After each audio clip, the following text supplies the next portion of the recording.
Assalamualaikum warahmatullahi wabarakatuh. Selamat pagi anak-anak. Bagaimana kabar kalian semua hari ini?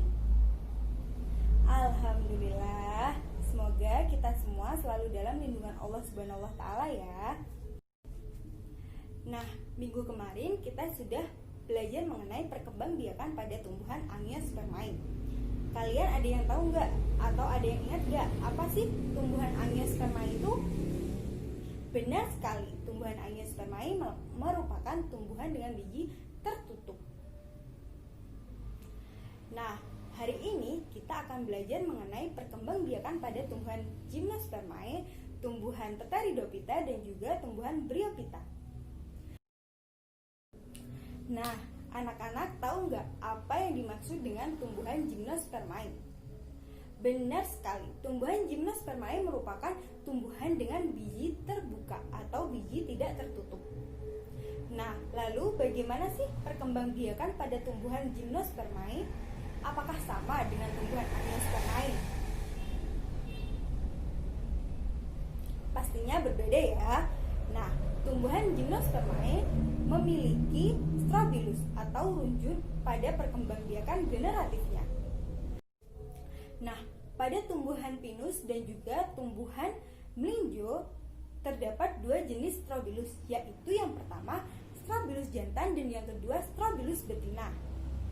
Pada tumbuhan pakis haji, strobilus terpisah atau tidak dalam satu pohon.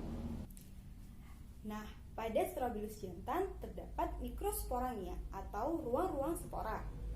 Di dalam sporangia, sel-sel akan mengalami pembelahan meiosis dan menghasilkan mikrosporangia. Selanjutnya, mikrospora akan berkembang menjadi serbuk sari, dan serbuk sari pada tumbuhan pinus memiliki sayap. Nah, strobilus betina tersusun dari banyak megasporofil. Tiap megasporofil mengandung 2 bakal biji, dan tiap bakal biji mengandung megasporangium atau kotak spora. Nah, sel dalam megasporangium akan mengalami pembelahan meiosis dan membentuk megaspora. Inti megaspora akan mengalami mitosis dan membentuk sel telur. Lalu selanjutnya, apakah tumbuhan Gymnospermae dapat mengalami perkembangbiakan secara vegetatif? Tentunya bisa ya. Nah, perkembangbiakan secara vegetatif pada tumbuhan Gymnospermae biasanya terjadi pada tumbuhan pinus dan juga tumbuhan pakis haji. Dalam perkembangbiakan secara vegetatif, tumbuhan pinus menggunakan tunas akar untuk perkembangbiakannya, dan tumbuhan pakis haji menggunakan tunas atau bulbil untuk perkembangbiakannya. Selanjutnya yaitu perkembangbiakan pada tumbuhan Pteridophyta atau tumbuhan paku.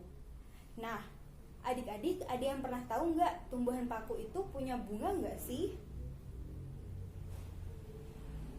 Benar sekali, tumbuhan paku tidak memiliki bunga. Lalu, bagaimana perkembangbiakan pada tumbuhan paku?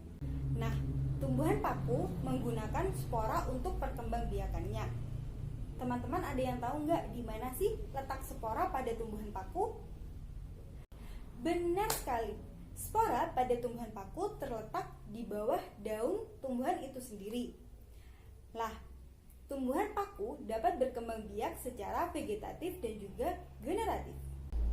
Karena dalam perkembangbiakannya, tumbuhan paku juga dapat menghasilkan sel kelamin. Apabila kadar air dalam kotak spora berkurang, kotak spora akan pecah dan mengeluarkan spora-spora yang ada di dalamnya.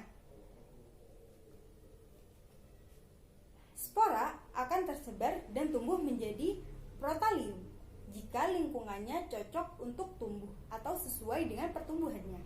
Selanjutnya, protalium akan tumbuh dan menghasilkan archegonium dan juga antheridium dalam perkembangbiakannya. Antheridium akan menghasilkan sperma berflagal atau sperma yang berekor, dan archegonium akan menghasilkan sel telur. Fertilisasi terjadi jika sperma yang dihasilkan antheridium sampai pada sel telur yang dihasilkan oleh archegonium, sehingga akan menghasilkan zigot. Meskipun memiliki flagela, sperma tumbuhan paku memerlukan air untuk pergerakannya. Zigot yang akan akan tumbuh dan berkembang menjadi tumbuhan paku yang baru. Nah, perkembangbiakan vegetatif pada tumbuhan paku yaitu menggunakan rizoma.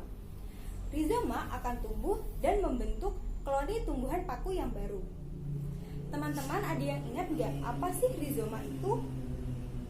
Benar sekali, rizoma adalah batang tumbuhan yang tumbuh di dalam tanah. Selanjutnya yaitu perkembangbiakan pada tumbuhan lumut. Teman-teman pastinya sering ya menjumpai lumut pada tempat-tempat yang lembab atau tempat-tempat yang sering mengalir air.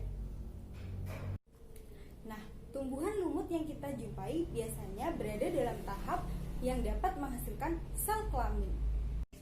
Pada satu individu lumut biasanya memiliki antheridium yang dapat menghasilkan sperma dan juga archegonium yang dapat menghasilkan ovum atau sel telur. Nah, fertilisasi pada tumbuhan lumut terjadi apabila sel sperma sampai pada ovum yang terdapat pada archegonium dengan bantuan air. Kemudian, zigot akan tumbuh menjadi tumbuhan lumut yang dapat menghasilkan spora.